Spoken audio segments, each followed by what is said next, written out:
Arriba!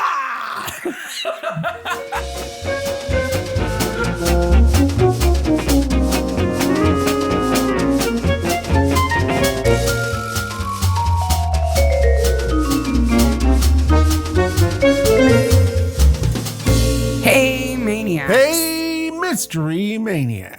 Mystery Maniacs is a comedy recap podcast dedicated to mystery TV. Each week, we dig into an episode of a show, including the murders, the mayhem, the loonies, and everything else we love. This week, Brokenwood Mysteries. 3 Coins in a Fountain, Season 8, Episode 4. Spoofing.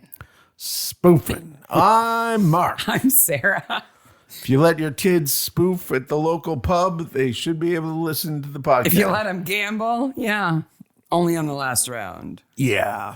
Before we dive in, one of the listeners, Beatrice, emailed us a fantastic Mystery Maniacs Brokenwood bingo card. An updated bingo card, because Beatrice had done the bingo card, the original bingo cards. Yeah, for Midsummer, right? For Midsummer, and these are the updated ones. And she emailed it to us, but we will include it in the show notes so everybody can grab it. We shouldn't give away all the squares. No. I have to say my favorite one is Nigel. The cop upstairs. Yep. I was kind of taken back by Mark forgets someone's name. Bingo. Or Mark repeats something Sarah just said. My other favorite is Mark repeats something Sarah just said. Oh, you're funny. You can play along as you listen. Or get a chuckle from reading it. It's Thank fun. you, Beatrice. It's so fun. Thank you, Beatrice.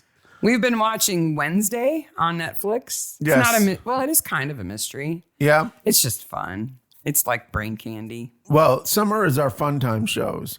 So we get our Big Brother in, usually we get a Trader in, and we're watching Wednesday and Star Trek right now. I have needed brain candy lately because my team just put the finishing touches on a course that's going to be rolled out to 90,000 students. And we bought a car this week. You mean 2 hours ago? Yes. It's been a day. It's been a week. Oh, also 40,000 students show up tomorrow. Yeah, in the next few days. Yeah. Ooh, it's going to get exciting. It always does. Speaking of exciting, just a little show note. We're going to change up our schedule just a little bit for the next couple of months. We're going to release a show every other week just until the beginning of November. Yep. Just through September and October. It's just too crazy. I would rather us say that now and we will definitely have a show out every other week than try to get a show out every week and not be able to do it. We always get busy during this time. Everybody knows this. We do a full handmade Halloween display that hundreds of people come to see in our front yard. There will be pictures. Don't worry. I will post pictures of all that goodness. But it's also school starting and you got a couple of cons and Yep. Anybody out there who's an academic, and I know there's a lot of you understand. Yes, it is our busy time, unless we get Midsummer dates and news. Then we will. Then the we'll do schedule might need to change. Yeah, we'll do a mini and announce something. But usually they've been releasing those in December. Yeah. And we've been doing the minis in December and the full episodes in January. Yeah. So don't forget, you could be submitting a cake to their contest right now. Oh, their social media is they just so keep rolling out more and more cringeworthy. Like, oh, really?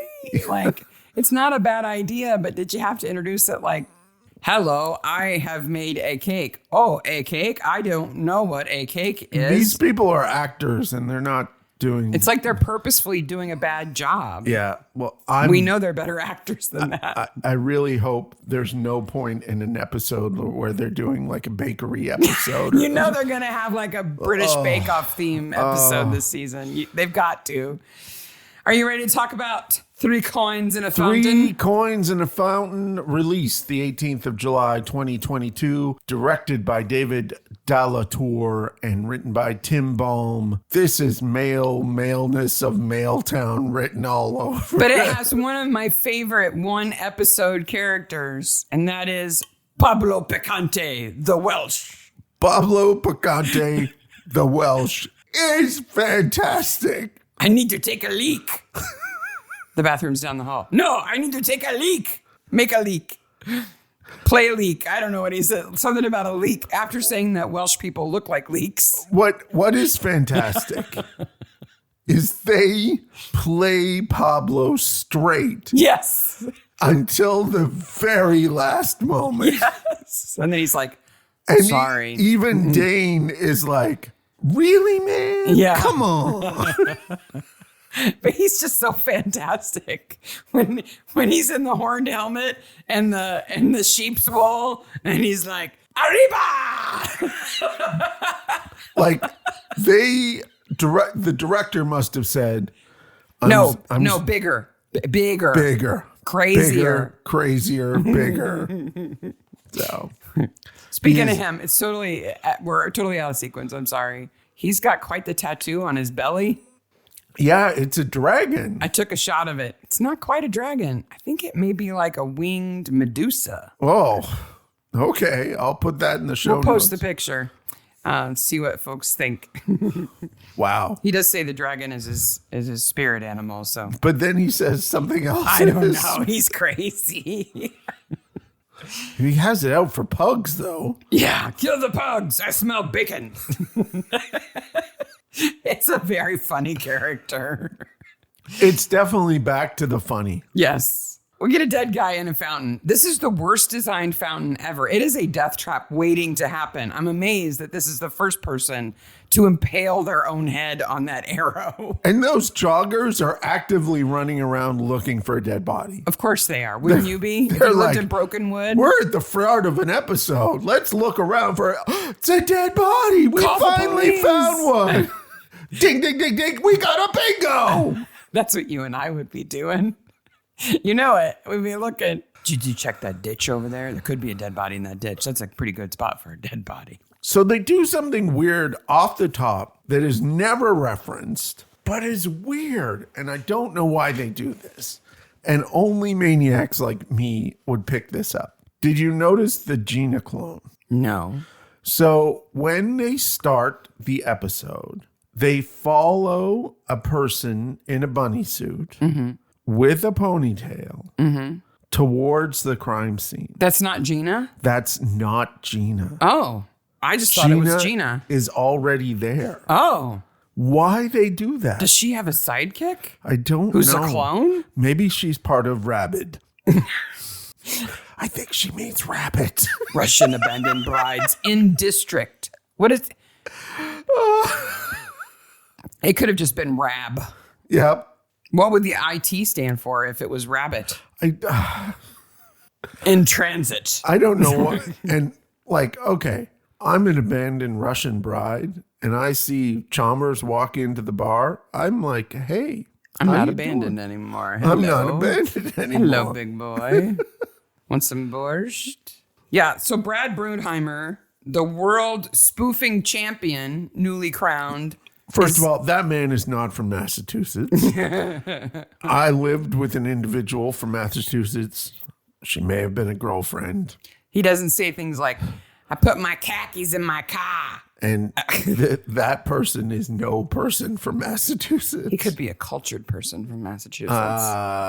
I've talked to people who live in Massachusetts who don't sound like the roughest Bostonians. I don't know. Okay. So the spoofing event has been held at the Snake and Tiger. And Frodo, because he always ends up in the middle of everything, has managed to attend. I have a question. Yes. Why do they stop and help Frodo? Because they're good guys. One of them's a killer. Not yet. Well, he will soon be. And the other two are vandals. They're just having fun. Oh, okay. They're just boys being boys. One of them's lying about his identity. Yes. But Tane's a good guy.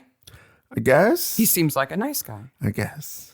And Frodo is like a lost puppy that people want to help. So They help him. And then they're like, hey, want to go to this thing at the Snake and Tiger? Because, that's the only place events can be held in Brokenwood. I have a note here because what happens is we don't know Frodo gets picked up by them yet. And Chalmers and Sims find the graffiti. And my note is, don't they have cameras on this stuff? Yeah, but apparently Pablo can throw a mud ball I perfectly. guess. Speaking of Pablo and Dane, that's his name, right? Tane. Sorry. Speaking of Pablo and There's Tane, another square for your bingo card. Mark gets a name wrong. Oh, speaking of Tane, I spent an enormous amount of time on that ticket stub. Oh, for the Blacks game? Yes. So the All Blacks are the national rugby team of New Zealand. Mm-hmm. They play at Eden Park. It's a stadium. The section on the ticket is 214, and the date is sometime in November for an exhibition game against the United States. Okay. This never happened. Okay. It has never happened. There is no section 214 in the stadium. It's a believable looking ticket, though. It's a believable looking ticket. If people had paper tickets anymore. Which is, I wanted to look up how much that ticket would cost. You wanted to know if Brad had a good seat? Yeah. And he would have, there are 200 sections that are in the equivalent of end zones, but there's not a 214. Okay. So he would be sitting as close to the field as you could get. Oh, so it's a good seat. It's a very good seat. But yeah, the All Blacks have not played the United States in an exhibition game at Eden Park. I checked. The last time they I'm played, guessing that took you a while. they played the USA Eagles, which I apparently are the American national rugby team, was in 2014 in Chicago. I didn't know there was a professional rugby team that represented the United States. The I knew Eagles. there was Olympics and university teams. Yeah. So this event is a spoofing championship.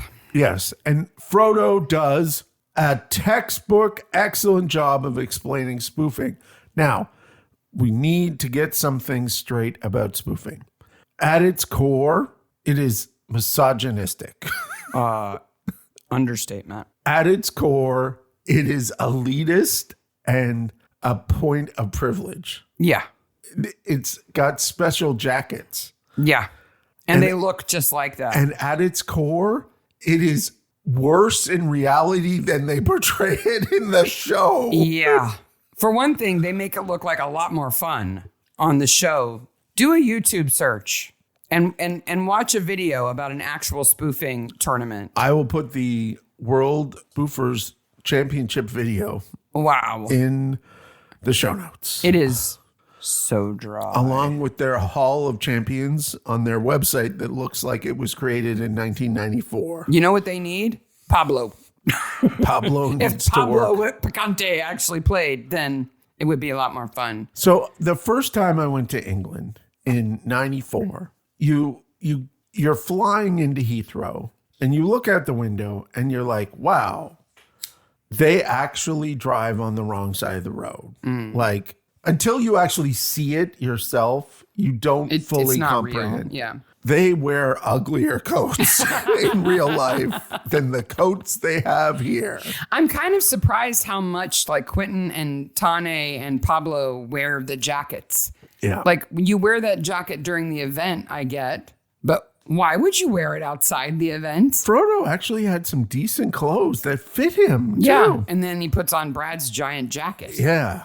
He looks like he's got two black eyes. Like he looks tired. He does. He looks a little tired. So spoofing is real. Yes. Is the point. If you've never heard of it before, it is real. So a quick rundown of the game. Each player has 3 coins. You choose a number between 0 and 3.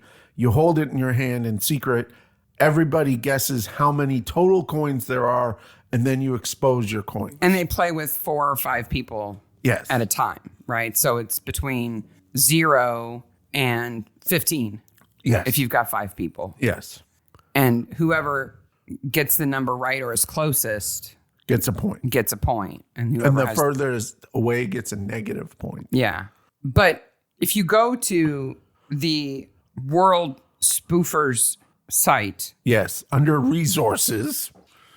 They have, of course, like darts and bowling and other games, they've got slang, little lingo that they use. So it's almost like Cockney rhyming slang. They're called calls. Calls. So when you announce how many coins you think everybody has total, they don't just say 9, right? Yeah. They've got slang for it. Yes. And boy, if you didn't know how sexist, racist, sort of gross. Yeah. It is. When you see this list, at best, they are awfully proud of how funny they think they are. And at worst, they are sexist and racist. I was like, this is in print on your website. Mm-hmm. A public website. Yes. Where everyone can see. Some of them are not so bad. Yes. So, for example, 13 is bakers. Yeah. For baker's dozen. Right. If they're guessing that the total number of coins is 7, they say it's a Jimmy Bond, right? 007. Yeah. But then there's things like, if you think the total is 5, you say Titanic. Why? We'll give the audience 2 seconds to guess. Because the Titanic sank. It's cinco. Oh. And cinco is 5 in Spanish. That's one of those, you're clever. You think you're funny, don't you? But those are like the least offensive. Yeah. I'll give you one example of offensive that isn't nearly the most offensive, okay? No. One of the calls is German date. Yes. Do you want to guess what that is? 7? No, it's 9. Because if you take a German girl out, that's what you're going to hear most of. 9, which is no in German. Wow. Oh, it's not good stuff. No, we think we can do better. So we've done better. So before we dive into the actual case, we're going to do some spoofing, yes, which is not a fun thing to listen to, except we've come up with our own calls. And my calls are on a theme. Ooh. And we're going to try to guess what the other person's call means. As well as how many coins are in their hand. Right. So we each have 3 coins. Okay. Here are the coins? Yeah. Okay. Are you ready? Yep. Put your hand out. You have to look at how many coins you have. I have to cover how many coins I don't have in my hand. Okay. Guess. I'm going to say a leaky boat. I'm going to say Keno. Ooh, Keno. Isn't that a game based on like 4s? Maybe is that why you say Keno? No, I'm going to guess yours first. Okay. I think yours is 5. Okay. Because a leaky boat sinks. Cinco. Nope. Okay. What is it? It's 6. Why? Because it's 6 months in a leaky boat by New Zealand's own Split Ends. I'll give you a hint on Keno. It's people, not the game. Corazano Keno. 4. No, it's 2 for the Keno brothers, the twins on Antiques Roadshow. Oh. So Sarah has 1 and I have 3. 3. So the answer is actually 4. Neither of us got it right. Nope. So nobody got any points. No. Leaky boat. Mine was a nerd call. Keno brothers. Okay. Okay. Ready? Yep. I'm going to guess bug bite. I'm going to guess lonely. Lonely? Lonely. Bug bite. Mosquito. Toe. 2. No. Oh. You're guessing 1 because 1 is the loneliest number. Yes. You want to guess again what bug bite might mean? Bug bite. No. I don't know. What are bug bites? Itchy. Itchy. Itchy is 1 in Japanese. Oh. Ichi ni san shi go. So 1. Yes. So we both bet 1. Yeah. And it's 3. Boy, we suck at this game. So the score remains at 0. Mm-hmm. One more time. Okay. What's your guess? Rings. Power Rangers. Ooh, 4. No. 3? No. Isn't there 3 rings? There might be 3 rings, but... In Lord of the Rings? Yeah, but... No, there's more than that. I know all songs. I don't know. What's rings mean? 5 golden rings. So it's 5. Okay. Yeah. What do you think Power Rangers means? 5, because there's 5 Power Rangers. It is 5, but that's not the reason why. It's because it's go, go, Power Rangers, and go is 5 in Japanese. I gave you that one. You had that. I gave you the clue because I said Itchy Nissan, she go. I have 2 coins. I have 2. So we were both wrong. Both wrong again. Wow. My other calls were for 0. It was Uranus. I think that one's self-explanatory. I guess so. And then for 3, I had threat. Okay. Triple threat. Yeah. 4 is fromage. Fromage. Quattro formaggio. Quattro fromage. You'll like 6. 6 is Molson for a 6-pack. 6-pack. Yeah. What were your other ones? For 0, I had ride because in Smashing Pumpkins 0, remember he goes, "You want to go for a ride?" I never would have guessed that. Ever, ever, ever. 1 is the lonely. 2 is hearts. 2 of hearts, 2 hearts that speak as one. 2 hearts. I hate is that beat, song so much. 2 hearts is beat as one by U2, not the silly. 2 of hearts. Yeah, not that song. Okay. 3 is the big. For the big 3, Killed My Baby by the White Stripes. Okay. 4 is friend. I don't know. Because friend is a 4-letter word by Cake. Okay. 5 golden rings, and then 6 is 6 months in a leaky boat by Split Ends. Maybe there's somebody listening who would have guessed yours, but I doubt it. Not sexist or racist. No. No. I think we passed the brief. I mean, guys, they're really bad. If you want to know how bad they are, go look. Yeah. We'll include the link to the World Spoofers Champions website, worldspoofers.com. And like, dude. Wow. Dudes. Put on your Don't Be Offended only pants. Dudes in Dude Town. It's fully Dude Town.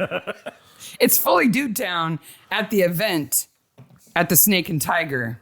Wait, how does a game about guessing coins become something where you need horned helmets and swords? Like, how does it devolve into that? I don't know. I do not know. But it does. Ray says spoofing is aspirational. So aspirational's in there, but Trudy doesn't say anything about not being a narc. Nope. Otherwise, that's a bingo card right there. Yeah, that's a bingo. What happened is there was a spoofing tournament. Mm-hmm. This American showed up early to take advantage of these hicks out in the bush by talking to a local jeweler. Because Brad, the victim, is a shyster, right? Yeah, and a magician. Yeah. He's a con artist. Yes. And he's come to rip them off because he knows in the last round there are going to be great big bets that happen. And he goes to Carla, the jeweler, to get a trick coin made. Yes. That he can slide apart and together to represent 1 coin or 2. Yes. To win and get the money and split the money with her. So he can change his number from 2 to 3, from 1 to 2. Right. Easily. Yeah. Yeah. And he gets found out. Yes. And he gets impaled by the little god of love. Yes. In the back of his head. This, at least this episode, until the point they find the coin in his mouth, are legitimate in saying it's an accident. It could very well be an accident because, like I said, this is a really poorly made fountain. Yes. It is a death waiting to happen. I'm surprised there aren't toddlers just hanging off of it like a shish kebab. I totally don't. Usually I have a problem with, like we found him with an axe halfway through his neck. It could be an accident. Suicide, possibly. Maybe he was spinning it like a baton. No. And it got stuck in his neck. This is legitimately could be an accident. But it wasn't. No. What it was... Remember, spoiler podcast. Stop right now if you don't want to know who did it. Spoiler. Football player. I know the New Zealand people are like, he's a rugby player. Yes. Football player. Welsh, the fantastic artist. Pablo. And Richie Rich. Mm-hmm. Quentin. Conway Twitty. That hat. Oh. I think he totally pulls that hat off. Oh, I'd want to pull that hat off him. He's handsome. It's way too big. It works for him. No, it doesn't. When Chalmers has it on, it works for him too. It works better on Chalmers. When he tips his hat up in the back of the car, he was like, Chalmers is looking good. While Ginger Welsh and the football player are vandalizing the police station, choose a different place to vandalize. I love that Pablo gets on Tane's shoulders because he's so wee and angry. And he just happens to carry spray paint around with him all the time. Richie Rich decides to go back to confront Brad. Because he thinks he's cheated. He thinks he's cheated. Now, Quentin has all the money in the world. He's extremely wealthy, but he can't buy winning. Sure you could, dude. Well, I mean, you could, but you wouldn't have really won. Anyway, he goes back and kills him. Yeah. Because he's meeting his accomplice, who was dressed as a man. Brad is meeting his accomplice, Carla, the jeweler, who's now John Ruby, who is clearly not a man. No. It's bad makeup. It's bad makeup. And it's bad on the mannequin. Yeah. When you borrow a beard from a mannequin in your shop and slap it on your face, it's not going to go well. No. It'd be all dusty and stuff. Oh. And she's a very feminine looking woman. So that's what happens, right? He goes back and he kills him semi-accidentally. Well, when he picks him off the spike and slams him back on it, it's not an accident anymore. Not an accident anymore. Because Brad's standing there in the park with a paper bag full of cash waiting for Carla so they can share the money. And Quentin finds him there. And the thing that I hate about Quentin, other than his gigantic hat that does not fit him, is that he then takes the money. Yeah, which he didn't need to do. He did not need to do. Because he doesn't need the money. And he brags to Sims that that $25,000 isn't a lot to him. Right. Because he's a tire magnate. He's a tire magnate. Bingo. Just repeated something I said. The tire commercial that the football player does. Sorry. He just gave me a look, guys. The tire He's not commercial amused. It looks like it's filmed in an actual stadium. It's a good looking tire commercial. The phone number and the website on the end of the commercial are non-existent. I'm glad you checked. Did you call the number? I did not call the number. But you just looked it up. I'm sure. Okay. The website does not work. But they're famous for having all black tires. Yeah. And that is a total goof on the All Blacks and how people like. What are tires usually? I mean, I know there's white wall tires, but nobody makes those anymore. No. So all tires are all black, typically, except for maybe the brand name. And even that's usually just raised letters. So the biggest problem I have with the episode is things like, if they hadn't picked up Frodo, would this have happened? What's Frodo got to do with it? Maybe. Yeah, I think it still happens. I think the best part of Frodo is all of these silly men constantly say this is a game of skill. Yeah. Especially to Sims. Yeah. Frodo has never spoofed in his life. No. And he places fourth in the tournament. But it's a game of skill, obviously. I mean, obviously. And if Brad and Carla had decided to rendezvous after the game at her jewelry shop, none of this happens. Would happen. No. Well, I mean, Quentin may have still killed Brad, but he would have had to look for him and, I don't know, push him out of the plane on the way to the rugby match or something. Maybe. It would not have worked out this way anyway. We see a reappearance of the hotel, the same bar, the same airplane that was in the earlier airplane episode. All those things are the same. I was glad to see Alden Coombs again. Yes. He of the steampunk hot air balloon. Yes. I was like, where do I know that guy from? Yep. I know he's been in another episode. And then I saw his mustache. I was like, steampunk. But the ballooning job is not going well. Oh, no. It's in receivership. It's in receivership. He's broke. His lifelong dream is not doing well. He's living in a trailer. So Chalmers goes to Carla's jewelry shop. The first time she runs away and isn't there. Yes. Sus, right? The second time he surprises her, and that's why she's there. But the first time she doesn't drive off. She hides in a yellow shirt. in a yellow dress behind a trellis that you can see through. She's the worst hider. Yeah. She's just standing there in a bright yellow dress. Don't see me. Don't see me. She's bad at disguise and bad at hiding. He doesn't see her, so I guess it worked. I don't know. But she's going to use her half of the money, which amounts to 12,000 New Zealand dollars. To bail out her business? To bail out her business. Okay. Now, he has flown all the way to New Zealand. Yeah, that is $2,000 right away. At least. He's not even covering his costs. I'm sorry. He's not. He's staying a week in the hotel. That's another $2,000 minimum. Yeah. Okay. Are you basing the total winnings on how much Quentin said he lost? Well, I think she says there's $25,000 in the bag or something. Okay. Because a lot of other people were putting down bets too. If Quentin lost $25,000, there were other bets too. I guess. But still, it can't, I mean, it's half of it. So it can't be much. And $20,000 most. I mean, that's not a lot to bail out a business. And Ginger Pretend Man says, Pablo Picante. No, sorry. Not Pablo Picante. Oh. I mean, the woman who pretends to be a man. Carla. She puts in $8,000. They would have looked at that. It's not, it's just a roll. It must be $8,000. People count things. Not rich people. Oh, okay. No. Okay. Not rich people. Okay. Money's whatever. She could draw a big bill and just put it on a stack of paper and they would go, oh, that's a roll of money. And then we have the writers coming up with the most brilliant idea, which was all of the people who don't matter got on a charter bus and went back to Wellington. Yes.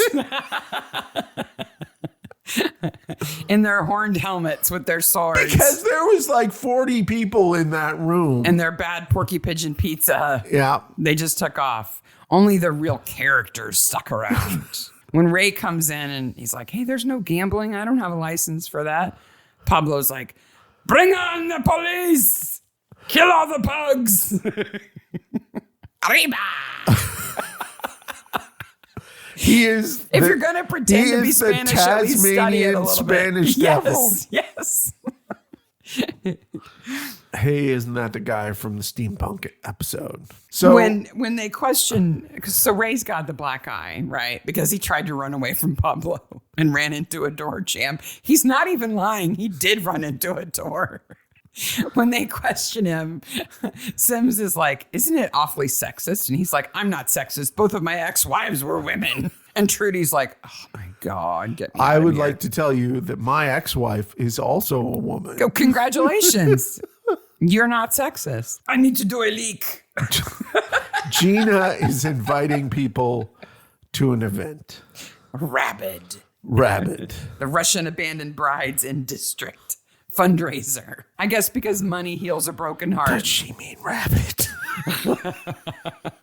The flyer is pretty good, though. It is a pretty good flyer. It's pretty well designed. Yep. And we find out that he had a coin in his mouth, and that's definitely murder at that point in time.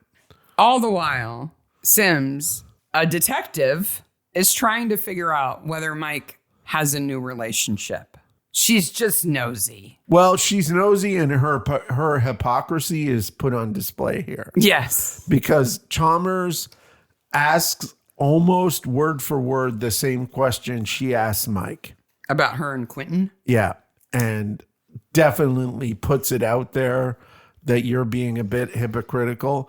And what I love is Kristen does not pay any attention to that. No, not at all. No. Not a stitch. Not at all. It reminds me of one of my favorite characters in a book is she's an old lady and she just loves to shove through big crowds and go, nosy person coming through. Excuse me, I'm nosy. I have to get through here.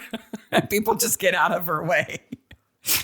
But Mike is texting, right? With Beth. Yes. His new lady. And he lets Chalmers look because he doesn't know how to do an emoji. That kills Kristen. He purposely asked Chalmers, first of all.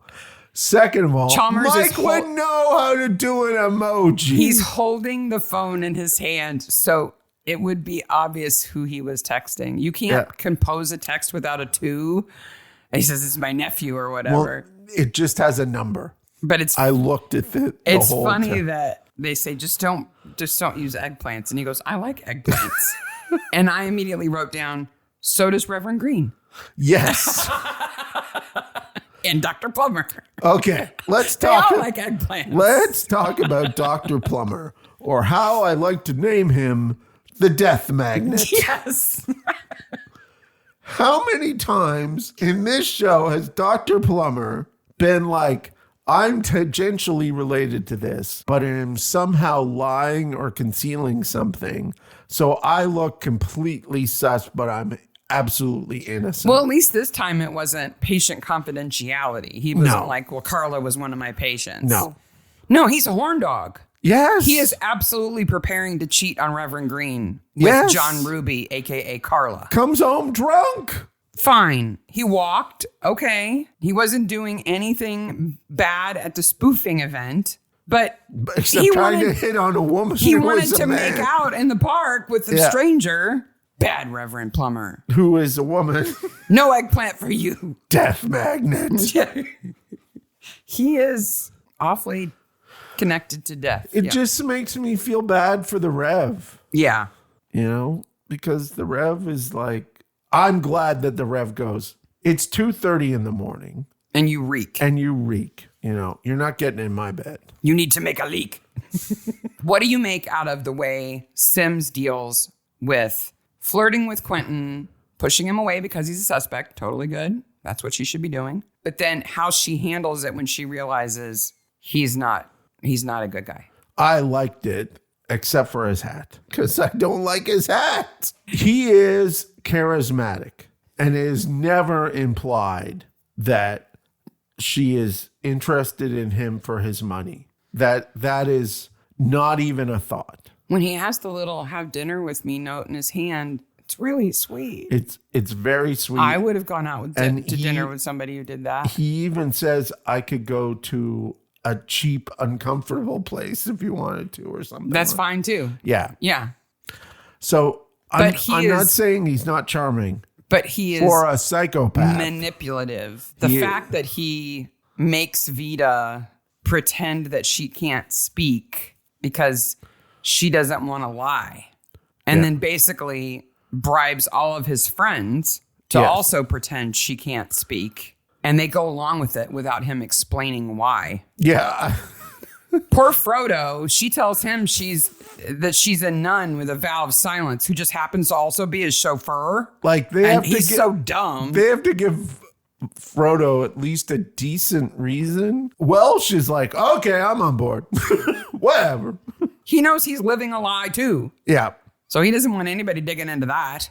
Yeah. At least he gets some free tires out of it, Frodo does, because Vita does have some morals and feels bad. Yeah, but okay, we're not even sure that she's his cousin. That's what he says.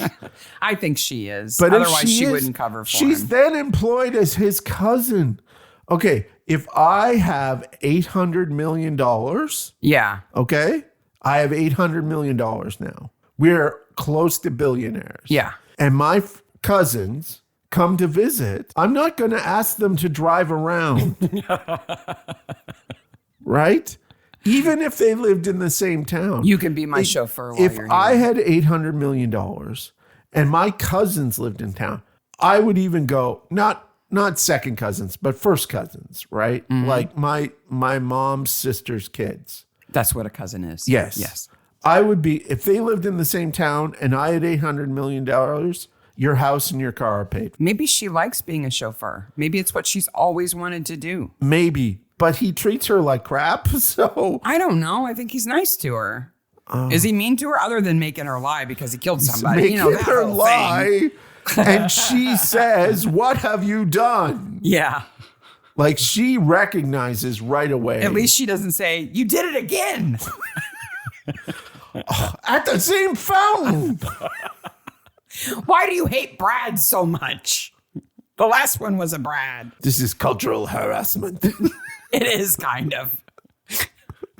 When it says I kill, hate pugs. when it says kill all the pugs, oh, it must be Pablo because he can't spell pigs. I love that they did this. I don't know if you noticed this. So, okay, let's go behind the scenes into Greenland a little bit. ladies and gentlemen, the set that is the interior of the cop shop is in no way related to the outside of that building. Right. They're two separate locations. They are two separate locations. Yeah. The location of the cop shop is inside of a big sound stage. Right. It's an interior We get it. set. Okay. We get it. Mm-hmm. They have painted on the way up the stairs. You can see out the windows the letters written on the outside of the building. Nice. Continuity. It's continuity. They did a really good job. That is a good job. Yep. Why did Pablo write "Kill all the pugs, I smell bacon" when he is Australian? Because, well, okay. I think he's the one who's culturally misappropriating things. Oh, I think so too. He's the racist one because he's insinuating that people who are Spanish wouldn't know pigs from pugs. And he's writing like he talks. Yes. Yes. Now, I wish he'd come back in another episode, though. I like him so much. he was inebriated. Okay? Yes. And we've all done silly things when inebriated. Now, I've never vandalized a police station, but He does have to scrub it off while everybody watches. yes. He gets his comeuppance. And I don't think Tane knows that he's really Dwayne. I think he's fooled them, too. Oh, he's totally fooled them. Because Tane looks at him like, you piece of trash. Yeah. Tony does a good bit of acting there where he's like, wait a minute. Though I think he'll continue to be his friend and let him do it. Maybe. Because it's his thing. He's like Banksy, you know? He's playing a part. It's his character that he plays as an artist. That extended art scene. they do such a good job of it's just long enough to be funny, but not too long. Yeah. I love it. And I think the impression I get because of who he's hanging out with is that he's managed to create some kind of mystique around his art. So that black canvas might actually be valuable. Yes. If people don't know that he's really Dwayne. Yes. This is how he chooses a color. And then he collapses I on love his how face. he goes, kills the breeze. Yeah. So you asked me about Sims and when she finds out The way she takes on Quentin. that he's the killer. I think it's great. I think it's great that Mike is like, how do you want to do this? Yeah. And she's like, let's Fight fire with fire. And he says, I can't wait to watch. So then Chalmers gets to play actor Yeah. and pretend to leave the station. I think it's a really good trick. I think so too. Plus, he looks super cool in the back seat. And so we find out that Vita can Not talk. only can she talk, but she can spill the beans. Yeah, she can spill the beans. And I think it's good that Vita is like, yeah, we're going to tell you right away. Mm-hmm. Like, I think that was always her position, is that she wouldn't lie. That's why he asked her to just be quiet, you know, because she was going to be honest. Maybe she is a nun. maybe. Who does Sims offer the stale ginger nut to? I don't know. It's a cookie. She offers Right. it to somebody. I don't know. And I'm like, no, Pablo's not a stale ginger nut.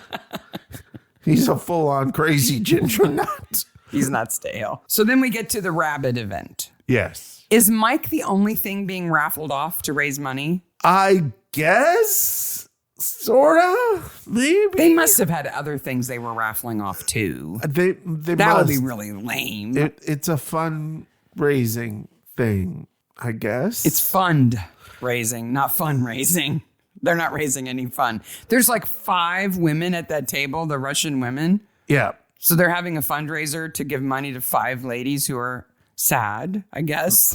Because they've been lured there for Now, no reason. I like to think, because friend of the show, Trudy, is not super in this episode, but she does make Ray tell the truth, right? Because she knows Ray's completely innocent. Right. So she's like, stop acting suspicious, Ray, and go tell them. Yeah. Okay. I think Trudy rigs the contest because she knows that Gina wants to win. No, she knows that this is Mike's new friend. Oh. But Ray's the one who draws. Yeah, but I think, like, She put it in his hand and told him to pull it. well, no one ever sees the little ticket. Oh, that's true. He could say whoever he wants. Yeah. He could say her number. It could have been any number, right? Yes. How do you feel about how Gina handles meeting Beth and realizing Mike has a girlfriend? I love that Sims and Chalmers are like, okay, here it comes. Yeah. Well, Chalmers is getting ready to get up, and Sims grabs him and like sits him back down. Like, no, get some popcorn. We're not going anywhere. Gina's head's gonna explode. Mm-hmm. I think that Gina does her best, but it is unexpected. Yes. And she says the thing with the lady with the bear or a bear with a lady. Yes. And I was like, those are the same thing. Have a viper tooth. Yes. For luck. That tooth is way too big, but that snake is way poisonous. I don't know if the tooth is too big because it's set in a big piece of resin or something. The tooth in it is not that big, really. Maybe. I don't want to meet that snake. Oh, that snake is not a good snake. I'm glad it lives in Siberia and not here. It kind of lives all over. Don't tell me that. Asia. Okay. I'm not going there anytime soon. I like the way Gina handles it. It's like she and Beth were competing and Beth didn't know it. And she's like, you have won. Yes. I concede. Yep. And I'm going to go drink vodka with my friends and not pout. Nope. Nope. Though, if we could fast forward to a few hours later, it might be different. After a lot of vodka, it could be different. Gina might be axe throwing at a picture of Beth or something. Slags off the entire country of the United States saying, oh, well. They can't handle their liquor. They can't handle their liquor. Well known that they can't handle their liquor. Now, I'm not saying that Americans are great at handling liquor. Look at Tennessee, Texas, and Florida. Florida man. That's all you need to know. But wow, that just takes 300 million people in places that It's a fun episode. It is. I like Pablo a lot. I like that they introduced us to something we'd never heard of. Yes. That is a real thing. I'm not going to go to a spoofing tournament anytime soon. As a matter of fact, if I see a person in a jacket like that, probably a man in a jacket like that, I'm probably going to go the other direction. Yes. But it's a whole culture that we didn't know anything about. And did you know when something's a spoof, like it's a fake? Yes. That the game is first and that term comes from the game, not the other way around. I didn't know that. Yeah. I did not know that. Because there is a spoofing scene in a James Bond movie. Yeah. But hey, try to look that up. Yeah. You get James Bond spoofs. Yeah. You have to put in spoofing coin game James Bond. I still could not get to the scene. Oh, that's how I found it. Okay. Now, there's one thing that we haven't dealt with, which is Chalmers. You didn't like the hat. We know it. No. Chalmers and Sims bet, and I don't like that Chalmers tries to get out of it. So Sims says that Mike is with the old friend, which he is not. No, it's not Tanya. It's not Tanya. And Chalmers says it isn't. And then how has he lost the bet then? That's why I don't think he's trying to get out of it. Okay. She's not able to prove that Beth is the old friend. So he hasn't lost. Okay. But she hasn't won either. Yeah. So they don't know. Maybe that'll reappear. Like the coffee does. She turns her back and Mike and Chalmers both put their mugs down. Like, thank God we don't have to drink this. Okay. Like instantaneously put their mugs down. Things we haven't mentioned that. 3 Coins in the Fountain is a name of a film. It's an Audrey Hepburn film, I believe. And it is, Maggie McNamara stars in this film. But it's that era. Yes, it's rich white people in Rome and in the 60s driving scooters and falling in love and saying ciao. It's Roman holiday. Yeah. It's ciao. Yes.